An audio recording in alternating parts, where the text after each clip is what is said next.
You know that feeling when you can understand English pretty well? Mm-hmm. Maybe you can read articles, follow along with shows, but then when you actually have to speak, it's like your brain just hits a wall. You're searching for words, trying to build a sentence, and it just doesn't come out smoothly. It's a really common frustration for language learners. It really is. Yeah, it's a pivotal point for so many people. You know, the ability to comprehend is there, but actually producing the language verbally, that ease isn't quite there yet. It can be quite discouraging, sure, but it's also a clear sign. It shows that the next stage, active production, needs some focused attention. Absolutely.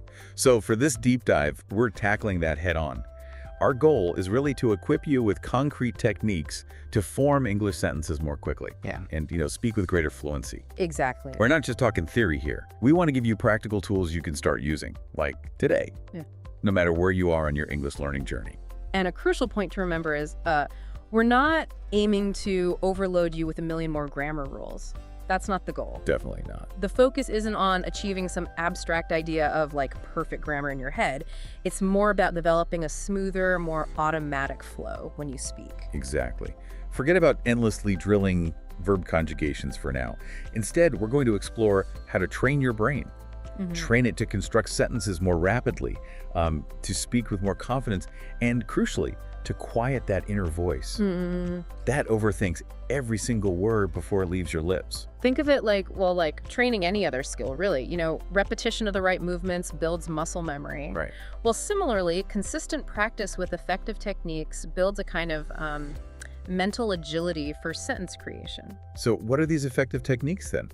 We've distilled, I think, 10 practical approaches, specifically designed to help you speak more naturally and form sentences faster. Yeah, these are actionable steps. Right, not just abstract ideas. They're things you can weave into your learning routine, whatever your current level.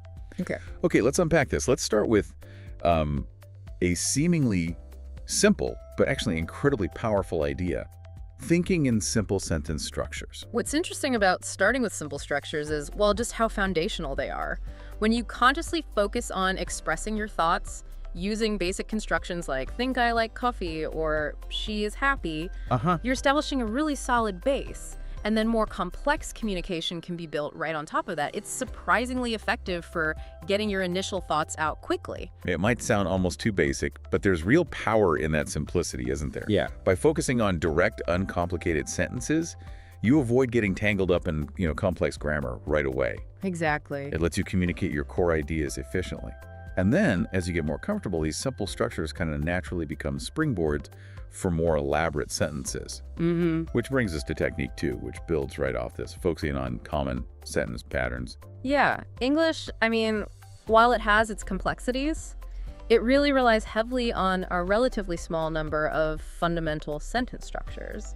The classic subject-verb-object pattern, for instance, super common. Right, SVO. So by actively practicing these prevalent patterns, sentences like, he reads a book, they eat dinner, or we love movies, you start to internalize the underlying grammatical framework. You do it without needing to consciously recall the rules each time. Okay. And what's fascinating here is how this repetition can lead to automatization in the brain. It makes these structures feel more natural, more readily available when you need them. Okay, so this is where it gets really interesting. When you repeatedly practice these common patterns, something like, a language instinct starts to develop. That's a good way to put it. Yeah. It's like your brain begins to predict and anticipate how sentences are typically put together. Yeah. And this move towards automaticity, that's a game changer for fluency. Because you're no longer having to painstakingly assemble the basic skeleton of every single sentence. Exactly. By making these core sentence structures sort of second nature, you're essentially freeing up valuable cognitive resources. So instead of focusing on how to construct a basic sentence, your mental energy can then shift towards, the more nuanced aspects, like choosing the right words or expressing more complex ideas. Right, focusing on the what instead of just the how. Okay, our next technique might seem a little unusual, maybe, but it's remarkably effective. Shadowing. Shadowing, yes. This involves listening to spoken English, maybe just a sentence or two, and then immediately repeating it aloud. Right away. Right away. And you're striving to mimic the speaker's pronunciation, their intonation, the rhythm, as closely as you possibly can. So you're almost acting like a vocal echo.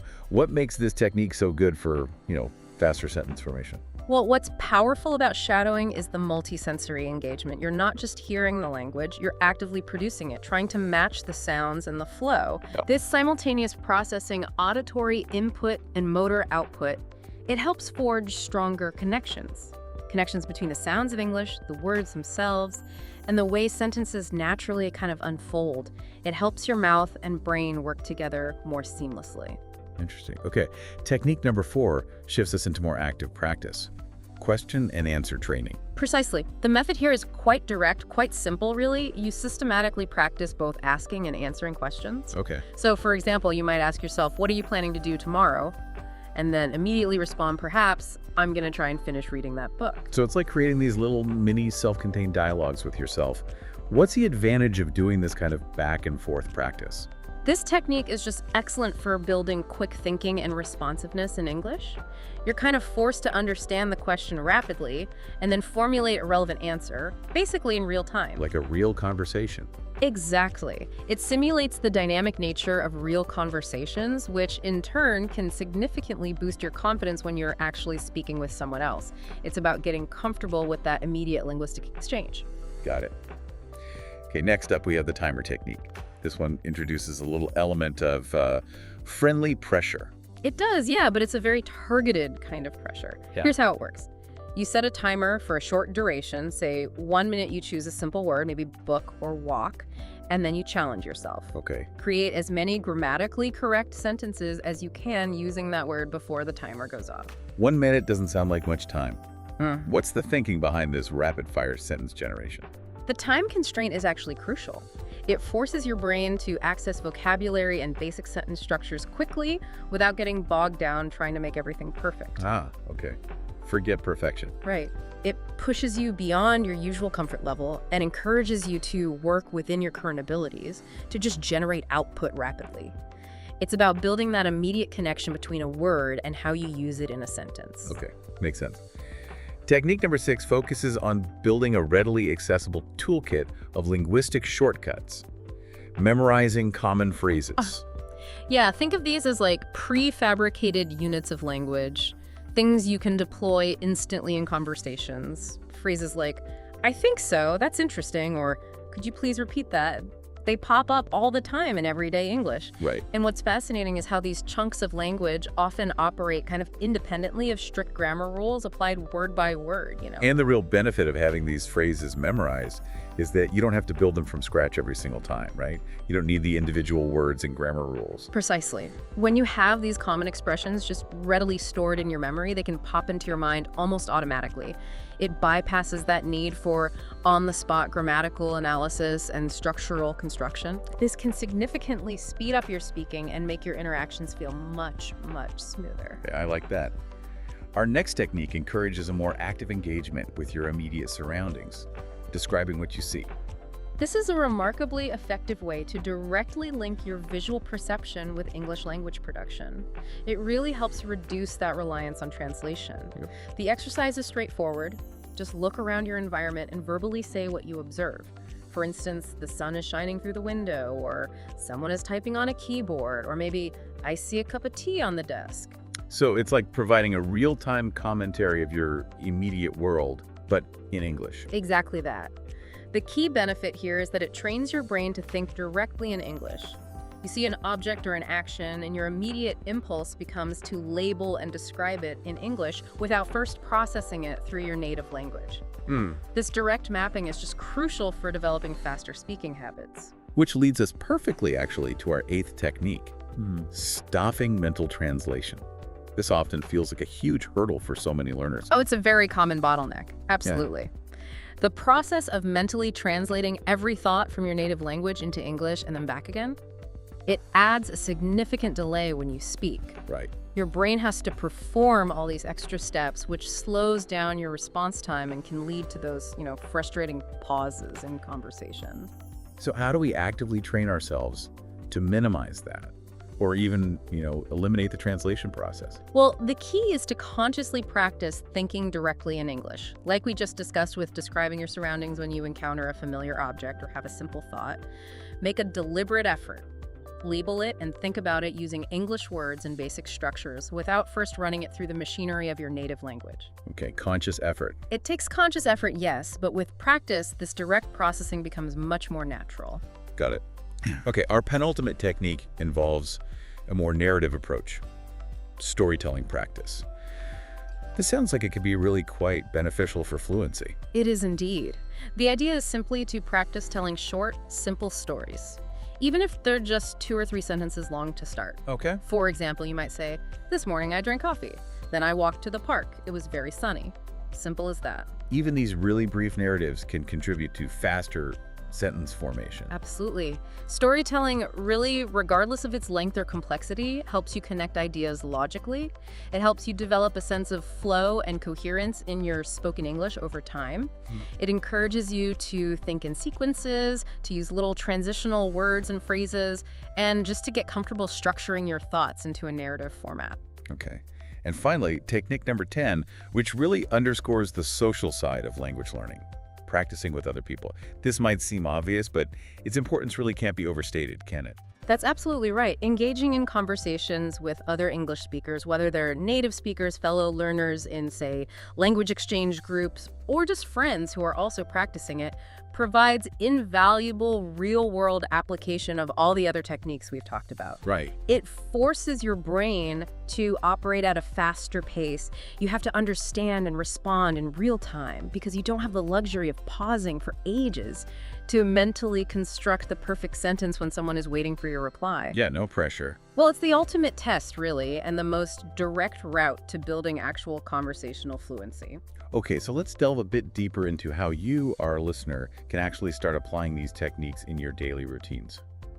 You mentioned thinking in simple structures. Can you give us maybe a couple more concrete examples of how someone might begin with this?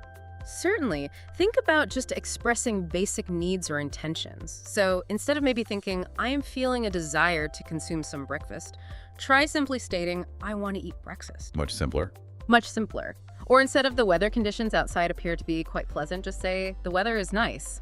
Focusing on these direct subject-verb-object or subject-verb-adjective constructions will just make your initial output faster and, frankly, less prone to errors.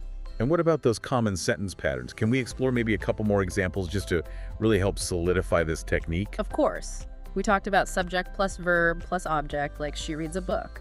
Another very common pattern is subject plus verb plus adverb, "she sings beautifully." Okay. Or subject plus verb plus place, "they live in London." The key is to encourage yourself not just to passively recognize these patterns, but to actively create your own sentences using them. Different verbs, different subjects, different objects or adverbs. Right, making it active. Repetition and active creation are definitely key here. Okay, let's try a very brief shadowing exercise right now, just so our listeners can get a feel for this. I'm going to say a short, common sentence, and I'd like you, the listener, to repeat it immediately after me. Really focus on capturing the rhythm and the flow. Ready? Nice to meet you. Again, that was "nice to meet you." Pay attention to how those words kind of run together slightly and the overall friendly tone. Even short phrases like this are excellent for practicing the sort of natural music of English. Now let's move on to the question and answer training. Could you provide another quick example of how listeners can practice this on their own, maybe focusing on a different type of question? Sure. You could ask yourself maybe, "what kind of music do you enjoy listening to?" And then immediately respond with something like, "I like listening to jazz and classical music." Again, the focus isn't on the complexity of your answer. Right. It's on the speed and the naturalness of your response to a common conversational prompt. Quick reaction. And how about the timer technique? Earlier you used the word dog. Can you give us another example with maybe a different kind of word just to illustrate its use a bit more? Absolutely. Let's try the word happy. Okay. Set your timer for 1 minute and see how many different sentences you can create using happy. You might come up with, "I am happy today," "the children look happy," "happiness is important," maybe "he made a happy sound." Okay. The exercise really pushes you to think flexibly and generate sentences under that mild time constraint. Let's give our listeners a few more examples of those common phrases, the ones that can be so useful just to have ready to go. Yeah, beyond the ones we mentioned, like "I think so," Yeah. think about conversational fillers like, "or well," or phrases for expressing agreement or disagreement politely. Things like "I agree with you on that," or "I see your point, but." Useful. These little linguistic building blocks can just make your conversations flow much more smoothly. Try to actively maybe incorporate 1 or 2 new phrases into your practice each day. Now let's guide our listeners through another quick exercise of describing their immediate surroundings. So I'm looking at my desk again. I see a notebook, a pen, and a glass of water. Now, listener, take a moment. Scan your own environment and just describe 3 things you see using simple English sentences, out loud if you can. And this simple practice, doing it regularly, helps solidify that direct connection between what you see, visual input, and English verbal output. It makes it a more automatic process over time and really reduces that reliance on translation. And touching on stopping mental translation again, could you offer maybe another brief tip, something on how to actively cultivate this skill in just everyday moments? Yes. For instance, if you think to yourself in your native language something like, I need to go to the store later, immediately try to rephrase that thought in English in your mind. I need to go to the store later. Just switch it over. Just switch it. It's about consciously switching your internal monologue to English as much as you possibly can throughout the day, even for little things. Okay, let's try another short storytelling example. I'll start. Last weekend, I went to a cafe. I ordered a latte. It was delicious. Okay, listener, now your turn. Try to tell a very brief story about something you did recently. Just a couple of simple sentences in the past tense. And this kind of practice, even with really simple narratives, it helps reinforce your understanding and use of past tense verbs, and it builds your confidence in just stringing together a sequence of events in English. Yeah, connecting the dots. And finally, let's simulate another instance of practicing with others. Imagine you're in a casual online chat, right? And someone asks, how was your day? What would be a natural, quick response using some of these simpler sentence structures and maybe a common phrase? Well, a natural and efficient response could be something like, it was pretty good, thanks for asking. I spent some time studying and then went for a walk. Nice and simple. Yeah, it's straightforward, uses common vocabulary, and follows a simple chronological order. Easy to produce quickly. Okay, so we've explored 10 powerful techniques and given some really practical examples of how to start using them. Now let's really emphasize why consistent and dedicated practice with these methods is so crucial for achieving that faster sentence formation and greater fluency. Okay, well, one of the most noticeable initial benefits you'll probably experience is a reduction in hesitation when you speak. Yeah, yes. The pauses. Exactly. When you consistently practice forming simple sentences and using those common patterns, your responses just become more automatic. You'll find yourself pausing less often to consciously think about basic grammar. It's about building that immediate availability of language. That sounds like a huge step towards more natural sounding speech. What's another significant advantage of this kind of regular practice? It significantly boosts your overall speaking confidence. It really does. As you become more comfortable forming sentences quickly, responding more readily in practice, like with the Q&A training and shadowing, you'll naturally feel less nervous and just more prepared to jump into real-world conversations. That feeling of readiness, that's key to overcoming speaking anxiety. Confidence is definitely a major factor, yeah. What about the actual quality of our spoken English, though? How do these techniques contribute to sounding more, natural and fluent? Well, by consistently engaging in these exercises, particularly things like stopping mental translation and practicing shadowing, you start to develop a more intuitive feel for the rhythm, the intonation, the natural flow of English. You move away from sounding like you're just translating word for word from your native language, and you begin to sort of emulate the more natural speech patterns of native speakers, and that leads to clearer, more effective communication overall. I can definitely see how that would make a significant difference in how others perceive your English. Are there any perhaps less obvious benefits to incorporating these practices? Maybe something unexpected? Yes, interestingly, these techniques can also enhance your listening comprehension skills. Shadowing, in particular, trains your ear. It makes you more attuned to the subtle nuances of English pronunciation, stress patterns, how words connect within a sentence. Okay. This improved auditory processing can make it easier to understand spoken English in all sorts of contexts. That's a fantastic unexpected bonus. Listening helps speaking, speaking helps listening. And what about the mental effort involved in speaking English? Does that get easier? Yes. Techniques like the timer drill and storytelling practice, they act as mental agility exercises for language. They push your brain to retrieve vocabulary and construct sentences rapidly, which over time increases your mental processing speed when you're speaking. Okay. This can help you keep up better in faster conversations and just formulate your thoughts more efficiently. Less mental strain. So it's like a workout for your language processing abilities, like taking your brain to the gym. Precisely. Exactly. And beyond just the speed of processing, these methods, especially shadowing and memorizing common phrases, they contribute to improved pronunciation and intonation too. How so? Well, by actively mimicking native speakers and internalizing those common expressions, you naturally start to adopt a more authentic English sound and rhythm. Your speech just starts to sound more English. And the more comfortable we become with forming sentences and expressing ourselves, the more likely we are to actually seek out opportunities to practice with others, right? That confidence builds. Exactly. Practicing with real people builds essential communication confidence. When you share your thoughts, describe experiences, or just engage in everyday chat, you're connecting your English learning to real-life situations. It makes the whole process more meaningful and ultimately more effective. You touched on this earlier, but could you elaborate a bit more on how stopping mental translation frees up our brains, frees up cognitive resources for other aspects of speaking? Sure. When you train yourself to think directly in English, you're no longer dedicating a big chunk of your mental energy to that complex and often quite time-consuming process of translation. Right. This frees up your cognitive capacity to focus on other really crucial elements of communication. Things like actively listening to your conversation partner, formulating more nuanced ideas, maybe choosing more precise vocabulary to express yourself effectively. It allows you to engage more fully in the interaction itself, not just the mechanics of language production. It really sounds like consistency is the absolute key to unlocking all these benefits. Absolutely. It really is. Even short, regular practice sessions using these techniques, maybe it's just 10 minutes of shadowing, a quick round with the timer technique, or a brief storytelling exercise each day that can lead to significant cumulative progress over time. It's about making these practices a consistent part of your language learning routine, not just a one-off thing.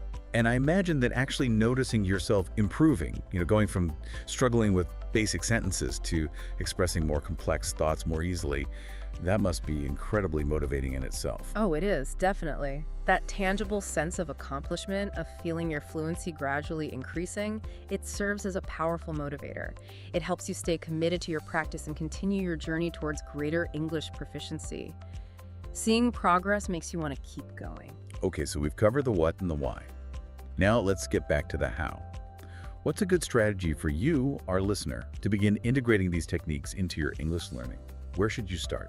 Well, a great starting point is probably to identify just one or two techniques that particularly resonate with you, or maybe the ones that seem most directly applicable to your current challenges. Okay. For example, if you're newer to speaking, maybe focusing on constructing simple sentences and mastering a few fundamental sentence patterns would be an excellent initial step. Make a conscious effort each day to write and say aloud several short sentences on various topics. And for those who feel a bit more comfortable with basic sentence construction already, what's next? Then I would definitely suggest actively incorporating shadowing into your daily routine. Find short audio clips of native speakers' podcasts like this one, news segments, short videos, whatever works for you, and dedicate just a few minutes each day to listening and immediately repeating what you hear. Really focus on mimicking their pronunciation and intonation. Question and answer training seems like something pretty much everyone could benefit from, regardless of their level. How can they get started with that easily? Yeah, it's very versatile. Begin by creating a list of common conversational questions. Things like, what did you do today? What are your hobbies? What's your favorite food? Typical small talk questions. Okay. Then practice asking yourself these questions and immediately providing a spoken answer. The key, again, is to aim for a quick and natural response, even if it's not perfectly grammatically correct at first. Speed over perfection initially. The timer technique sounds like a good way to maybe push yourself and make practice a bit more engaging, maybe even fun. How should listeners approach this one? Choose a simple, everyday word. Anything, really. Set a timer for 1 minute and just challenge yourself to generate as many grammatically sound sentences as possible using that word within the time limit. Don't worry about perfection. Right. The goal is just to get your brain working quickly and creatively with the language. See what you can come up with under pressure. Building that repertoire of common phrases seems like a really practical way to boost fluency pretty quickly. What's a good strategy for memorizing these effectively?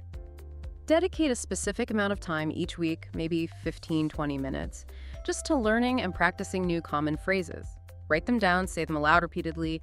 Try to incorporate them into your practice sentences or even your actual conversations if you can. Okay. Aim to learn maybe a few new high-frequency phrases each week. Small steps. Describing your surroundings is such an accessible technique. Like you said, you can do it almost anywhere. Any tips for making the most of this practice? Yeah, make it a conscious habit throughout your day. Whether you're at home, commuting, taking a walk, make a mental note to describe at least 3 things you observe in English using complete sentences. Even simple descriptions like the car is red or the bird is singing are really beneficial. Just keep that English channel open. And for those really committed to breaking that habit of mental translation, what's one actionable step they can take, like right now? Okay, throughout your day, make a deliberate effort to label familiar objects and think about routine actions directly in English. So when you see your coffee cup, think, "This is my coffee cup" in English, rather than first thinking it in your native language and then translating. Consciously try to maintain an internal English monologue, even just for short periods at first. Storytelling practice can feel a bit intimidating for some people, I think. How can listeners ease into this technique without feeling overwhelmed? Start incredibly simply. Seriously. At the end of each day, try to verbally recount just 1 or 2 things you did using basic past tense verbs. For example, today I worked, then I ate dinner. That's it. Get really basic. Really basic. As you become more comfortable, you can gradually add more details and complexity to your short narratives. But start small. And finally, for listeners who might not have easy access to native English speakers for practice, what are some good ways to find practice partners? Oh, there are numerous online language exchange platforms and communities nowadays, places where you can connect with other learners from all over the world, and also native speakers who are often interested in learning other languages in return. Right, language exchange. Exactly. Maybe set a goal to engage in at least 1 short online conversation in English each week, and then gradually increase the frequency as you feel more confident. And remember, even practicing with fellow learners can be incredibly valuable. Don't underestimate that. Okay, so we've armed our listeners with a lot of techniques and strategies. That's great. But are there any common pitfalls or mistakes they should be mindful of as they begin to implement these practices? Things to watch out for? Yes, definitely. There are a few common tendencies to be aware of. One is the temptation to try and jump into constructing very complex sentences right away. Trying to run before you can walk. Exactly. It's far more effective to build a solid foundation with simple, grammatically correct structures first. Then gradually increase complexity as your fluency improves. Patience and a step-by-step approach are really key. That makes perfect sense. What else should learners try to avoid? Another common mistake is neglecting to consistently practice those fundamental sentence patterns. If you don't have a strong automatic grasp of basic structures like I am, he is, or they have, you'll likely struggle to form more intricate sentences quickly and accurately down the line. Right. Repetition and conscious application of these patterns are crucial until they become truly second nature. And what about the shadowing technique? Are there ways to practice this that might not be as effective as they could be? Yes. Simply repeating the words without paying careful attention to the speaker's intonation, the rhythm, the pronunciation that won't yield the best results. Effective shadowing involves actively trying to mimic the entire sound of the sentence. The music of it. The music, exactly. Including the rise and fall of the voice and the connections between words. Focus on how it sounds, not just the individual words themselves. Hesitation during question and answer practice can be really frustrating. How can learners avoid getting discouraged by this? Well, it's natural to hesitate, especially when you're aiming for the perfect answer. But remember, the goal of this exercise is speed and automaticity. Got it. Prioritize forming a grammatically reasonable answer quickly, even if it's not the most sophisticated response you could possibly come up with, given more time. Focus on just getting the words out fluently first. The timer technique can sometimes feel stressful, I imagine. What's the right mindset to approach this practice with? Yeah, remember that the timer technique is primarily about training your brain to think and generate sentences rapidly under a mild constraint. It's not about achieving perfect grammatical accuracy in every single sentence. What? Embrace the pressure as a tool to push your boundaries, and don't be discouraged by mistakes. The speed of generation is the key focus here, not perfection. And when it comes to memorizing common phrases, are there any ineffective approaches learners should maybe steer clear of? Well, one less effective approach is simply reading through lists of phrases without actively trying to memorize them and, crucially, use them in context. passive learning. Exactly. Make a conscious effort to commit these phrases to memory through repetition and by creating your own example sentences using them. Active recall is always much more effective than just passive reading. When practicing describing your surroundings, it can be easy to get bogged down trying to find the perfect vocabulary word. Is this something learners should be careful about? Yes, I think so, especially in the beginning. The main goal of this exercise is to build the habit of thinking and speaking directly in English. Focus on using the vocabulary you already know to describe what you see, even if it's in simple terms. Don't let the search for the perfect word prevent you from speaking altogether. Just get it out. Just get it out. Fluency in basic descriptions is the initial aim. We've highlighted the importance of stopping mental translation. Are there any specific actions or habits that can inadvertently, maybe unconsciously, reinforce this tendency? That's a good question. Constantly comparing English grammar rules to those of your native language, or always looking for direct word-for-word equivalents, that can definitely reinforce mental translation. Try to immerse yourself more in English thinking patterns and just accept that language structures don't always map perfectly between languages. Focus on understanding the English concept directly, not via translation. And what about storytelling practice? Any common mistakes learners make when starting out with this one? Yeah, a common pitfall is trying to tell overly complex or lengthy stories right away. Start with very simple narratives, clear beginning, middle, end. Focus on getting the basic sequence of events across fluently, even if the vocabulary and sentence structures are simple. Keep it simple. Keep it simple initially. You can gradually add more detail and complexity as your confidence grows.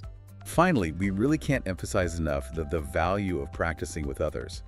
What's a mistake learners sometimes make in this area that really hinders their progress? I think one significant mistake is just being too afraid of making mistakes or feeling embarrassed to speak with others. Yeah, the fear factor. The fear factor. Language learning involves making errors. It's unavoidable and actually necessary. Interacting with others is a crucial opportunity to get feedback, test yourself, and build confidence in real-world communication. Don't let the fear of imperfection prevent you from seeking out speaking practice. Embrace the opportunity to learn through interaction. This has been an incredibly insightful deep dive. Really practical stuff on accelerating English sentence formation and boosting fluency. Just to quickly recap for everyone listening, we've explored the power of thinking in simple structures, Focusing on common sentence patterns, the benefits of shadowing, targeted question and answer training, the focused pressure of the timer technique, the strategic use of memorized common phrases, the value of describing your surroundings, the crucial step of minimizing mental translation, the fluency-building practice of simple storytelling. and of course, the indispensable role of practicing with other speakers. Phew, okay. And the core message through all of this really is that achieving greater fluency in spoken English isn't about passive learning. It's about actively and consistently engaging with these practical techniques, making them a regular part of your language learning journey. Absolutely. Consistency is everything. Now, we'd love to hear from you, our listener. Head over to the comments section and share your thoughts. Which of these techniques are you most eager to try? Have you experimented with any of them already? What specific challenges have you encountered, or maybe what successes have you experienced in your journey to speak more fluently? Your insights and experiences can be incredibly valuable to fellow learners in our community. Yeah, definitely share. And if you've stayed with us until the end of this deep dive and you're truly committed to making significant strides in your English fluency, leave a comment with just the word fluency, Fluency. It'll be a fantastic way for us to see who is ready to put these techniques into action and really embark on this journey towards more confident and natural spoken English. Awesome. Thank you so much for joining us for this deep dive into faster sentence formation. Remember to be patient with yourself, stay consistent with your practice, and know that with dedicated effort, greater fluency is absolutely achievable. We'll catch you next time for another deep dive.